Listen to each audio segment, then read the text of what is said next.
तो दोस्तों ये है यामाहा की R15M। तो दोस्तों स्वागत है आपका हमारे इस चैनल पे जिसका नाम है बाइकर हाइब्रिड। और दोस्तों आज की इस वीडियो में आपको सिंपली मैं ये बताऊं तो भाई अगर आपको ये बाइक खरीदनी है R15M तो आपको खरीदने के बाद इसमें क्या क्या चीजें करने पड़ेंगे ताकि आपको दिक्कत ना हो और आपके जो पैसे हैं वो बच जाएं और आपको जरा टेंशन ना हो उस चीज को लेकर के। और खरीदने से पहले भी आप वो चीज डिसाइड कर लोगे तो आपको ये बाइक खरीदने के बाद आपको कोई प्रॉब्लम नहीं आने वाली, आराम से इसे चला सकते हो टेंशन फ्री होके। तो वो चीज क्या है भाई आपको वो आज मैं बताने वाला हूं। तो वीडियो को स्टार्ट करते हैं। चैनल पहली बार तो प्लीज यार चैनल को सब्सक्राइब करना, बाकी वीडियो को आगे बढ़ाते हैं। तो फर्स्ट ऑफ ऑल बात करूं क्या चीज इसमें खरीदने से पहले क्या चीज आपको सोचनी चाहिए। तो देखो खरीदने से पहले क्या है भाई, आपके पास पैसे होने चाहिए और खरीद लो, बात खत्म। भाई मैं ये नहीं कह रहा कि आप ये सब सोचो वो सब सोचो, लेकिन देखो सिंपल सा मेरा कहने का मतलब ये है, अगर आप कोई स्पोर्ट बाइक ले रहे हो तो भाई उसका ये चीज देख लेना जरूरी है कि भाई मैं इस बाइक को खरीद तो रहा हूँ, इसका मेंटेनेंस कॉस्ट कितना आने वाला है, क्या चीज इसके अंदर लगने वाली है, क्या मैं उसके बजट को हैंडल कर पाऊंगा नहीं कर पाऊंगा, कितनी चलानी चाहिए कितनी नहीं चलानी चाहिए। देखो चलाने का तो क्या है, आप कितनी भी चलाओ आपकी बाइक, लेकिन उस हिसाब से उसका मेंटेनेंस क्या क्या उसके अंदर खर्चा आने वाला है, क्या चीजें उसकी सेंसिटिव चीजें हैं जिससे खराब हो जाएगा तो ज्यादा खर्चा आ सकता है, उस चीज को सही से इस्तेमाल करना। तो वो सब चीजें देखो होती हैं। बट गाड़ी खरीदने के बाद अगर आप गाड़ी चाहते हो कि अच्छे से रहे लॉन्ग टर्म चले, उसके लिए क्या क्या चीजें हैं तो वो चीज मैं आपको बताता हूँ। इसमें कुछ एसेसरीज हैं जो मैं आपको बताऊंगा कि भाई खरीदने के बाद वो चीज लगवा लो तो आपके लिए बहुत ज्यादा फायदेमंद होने वाला है और आपका इससे ये होगा कि भाई आपके पैसे बचेंगे और पैसे बचेंगे तो भाई टेंशन ही खत्म, है ना। तो भाई जो सबसे पहली वाली चीज है ये चीज आप ये देख रहे हो जो पीछे का ये है एरोडायनेमिक वाला, ये जो सीट के बगल में लगा पड़ा है। जो ज्यादातर क्या होता है कि लोग की ये वाली चीज है ये टूट जाती है, ये हमेशा टूटती है और ये टूटने के बाद इसका जो एक ये वाला है ये भी महंगा आता है और क्या पता कभी अवेलेबल हो ना हो और फिर टूटी हुई अच्छी भी नहीं लगती अगर ये टूट जाए तो सिंपल सा कहना है कि आपको जो सबसे पहले एसेसरीज लगानी है। अगर आप चाहते हो कि देखो लुक तो इसका देखो कहीं से मेरे को नहीं लगता कहीं से कहीं तक खराब हुआ और वाइड हो रहा है, थोड़ा और एग्रेसिव सा लग रहा है, लेकिन अगर आप चाहते हो कि भाई इससे के टूटने से अगर आप मुक्ति फ्री हो जाओ टेंशन फ्री हो जाओ तो आपको करना है क्या, सीधा ये वाला जो है ग्रैब रेल लगवाना है R15M का।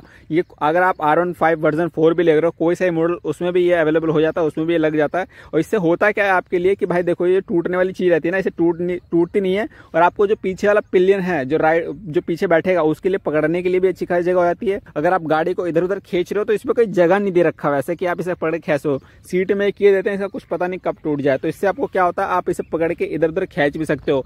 तो भाई इसे लगाने के बाद फायदे इतने सारे हैं तो बस पूछो मत, और आपका पैसे बचेगा वो अलग, ज्यादा महंगा आता नहीं है, 1500-1600 रुपए में आ जाएगा फिटिंग के साथ। तो आप इसे जरूर लगवा लेना अगर आपके पैसे बचाने हो तो। अभी चला बताता हूँ आपको दूसरी चीज क्या है।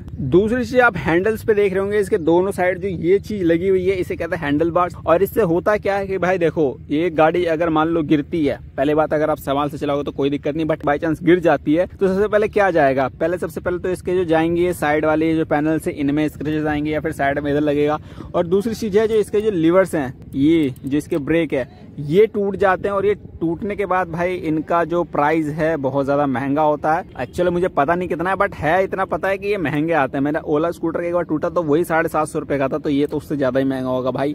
तो उस चीज को प्रोटेक्ट करने के लिए, इस चीज को प्रोटेक्ट करने के लिए और थोड़ा सा लुक बढ़ाने के लिए आप ये लगवा सकते हो। हैंडल बार अलग अलग टाइप के आते हैं, अलग तरह के आते हैं, इसे आप लगवाने से भाई आपकी इस चीज से ज्यादा सेफ्टी हो जाएगी। तो ये चीज जरूर लगवाएं, ये भी ज्यादा महंगी नहीं आती, आपको 500 से 600 रुपए में मिल जाएगी इन फिटिंग के साथ। जो तीसरी चीज होती है, अगर आप अपने बाइक के फ्रेमिंग को प्रोटेक्ट करना चाहते हो तो इसके अंदर फ्रेम स्लाइडर्स आते हैं, वो भी आप इसके अंदर इंस्टॉल करवा सकते हो। फ्लॉक स्लाइडर्स आते हैं, वो भी आप इसके अंदर इंस्टॉल करवा सकते हो। पूरा का पूरा एक प्रोटेक्टर गार्ड आता है जहां पे आपको पूरी की पूरी प्रोडक्शन मिल जाती है, पूरी बॉडी की इसकी भी प्रोडक्शन मिल जाएगी। लेकिन ये आप फिर भी एसेसरीज के तौर पे लगवा सकता है कि आपकी थोड़ी बहुत सेफ्टी और हो जाए, तो वो चीज आप लगवा सकते हो। उससे लगवाने से क्या होता है कि भाई आपकी जो पूरी की पूरी गाड़ी है वो पूरी सेफ हो जाती है, बट उसका जो लुक है थोड़ा और भर के आता है। तो भाई वो तो हमारा उतना भी बजट नहीं था तो हमने लगवाया नहीं, बाकी जितना हमारा बजट था हमने लगवाया। बट फिर भी मैं आपको बता रहा हूँ कि अगर आप वो लगवा लोगे तो आपकी सेफ्टी हो जाएगी। भाई इन फ्यूचर हम भी लगवाएंगे उसे, क्योंकि भाई देखो गाड़ी की सेफ्टी और इतनी महंगी गाड़ी ले ले कोई मिडिल क्लास वाला बंदा तो भाई उसके लिए फिर वो बहुत बड़ी चीज हो जाती है। तो उस चीज को सेव करके रखना, अच्छी तरह से इस्तेमाल करना बहुत जरूरी होता है। तो आप उसे लगवा लोगे तो भाई आपकी सेफ्टी, आपके पैसे बचेंगे और कहीं गाड़ी गिरती भी है तो कहीं स्क्रैच नहीं, कहीं टूटने उठने का खर्चा नहीं। और इसके साथ आपको बताऊं तो आप इसके स्क्रीन पे एक प्रोटेक्टर लगवा सकते हो, एक फिल्म लगवा सकते हो ताकि आपकी जो स्क्रीन है ये सेफ रहे, स्क्रैचेस ना आए इस पे, क्योंकि भाई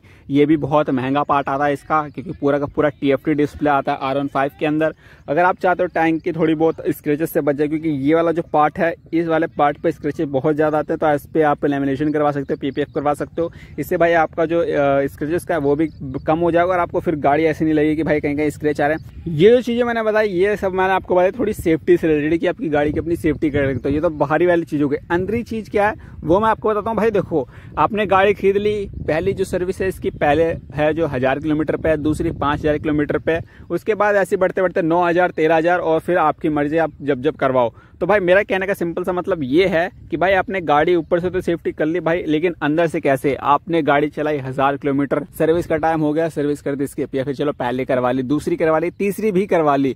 लॉन्ग टर्म में आप चला रहे हो, फिर आपने भैया सर्विस कराई, फिर भूल गए भैया मैंने कब सर्विस कराई, टाइम का कोई पता नहीं, कब इंजन ऑयल चेंज हुआ था, कब सर्विस हुई थी, कब इसका चेन ल्यूब करा था, कुछ नहीं पता। तो भाई उससे होता है क्या? इंजन पे इम्पैक्ट पड़ता है, इसके चेन पे इम्पैक्ट पड़ता है। क्योंकि भाई देखो ये स्पोर्ट बाइक है, इसकी चेन होती है बिल्कुल खुली हुई, इसके अंदर डस्ट लगती है, सब कुछ लगता है। तो भाई इसको टाइम टू टाइम क्लीन करना, ल्यूब करना बहुत ज्यादा इंपॉर्टेंट हो जाता है, वरना भाई इसकी चेन खराब हो जाएगा, चेन सेट खराब हो जाएगा। अगर आप इसकी नॉर्मल टाइम पे सर्विस नहीं कराते हो, ज्यादा चला देते हो, तो भाई इसका इंजन ऑयल खत्म हो सकता है, उससे फिर गाड़ी सीज होने का भी डर रहता है। तो भाई वो सब चीजें देख के अगर आप रखोगे, आपको पता होना चाहिए कि भाई अगर आपने गाड़ी कोई ले रखी है, कोई महंगी गाड़ी ले रखी है, तो आपको पता होना चाहिए भाई उसकी सर्विस कब से कब करवानी है।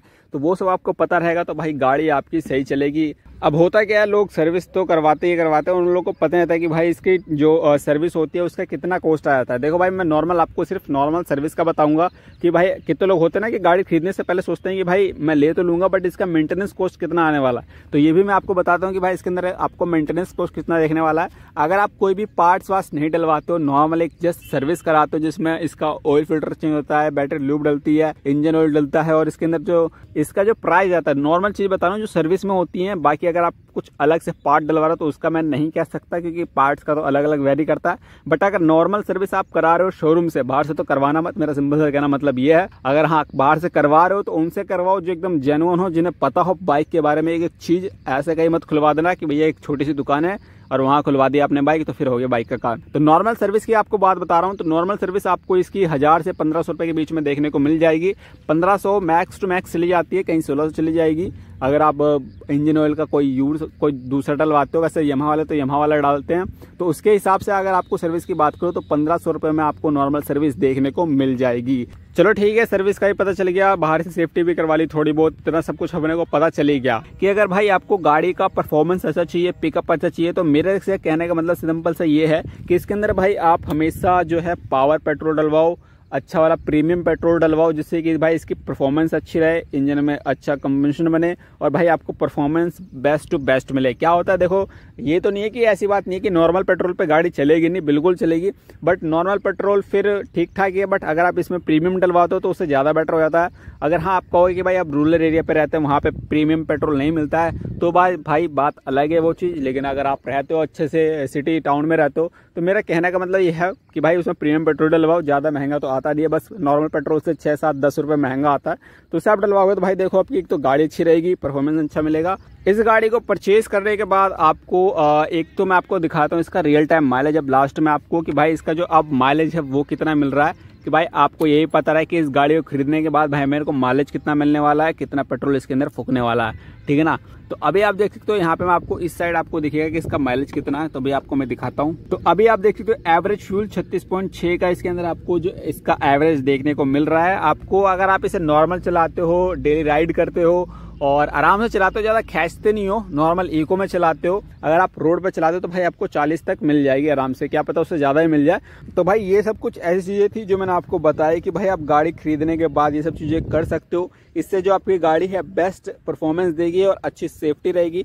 तो वो सब चीजें आप कर सकते हो अपने बाइक के साथ। जरूर नहीं है कि आपकी यही बाइक हो, आप कोई सी बाइक लो, लेकिन उसके अंदर थोड़ी बहुत एसेसरीज लगवा लो जिससे कि उसकी थोड़ी बहुत सेफ्टी हो जाए, उसे मेंटेन करके सही से रखो ताकि वो लॉन्ग टर्म में ज्यादा अच्छी कार चले। तो मेरे को सिर्फ आपको इस वीडियो में यही बताना था, वो भी R15M के बारे में, कि भाई इसके अंदर आप क्या सेफ्टी कर सकते हो जो आपके लिए बहुत ही अच्छी रहेगी और लुक भी काफी अच्छा आएगा, जैसे कि मैंने आपको बता ही दिया।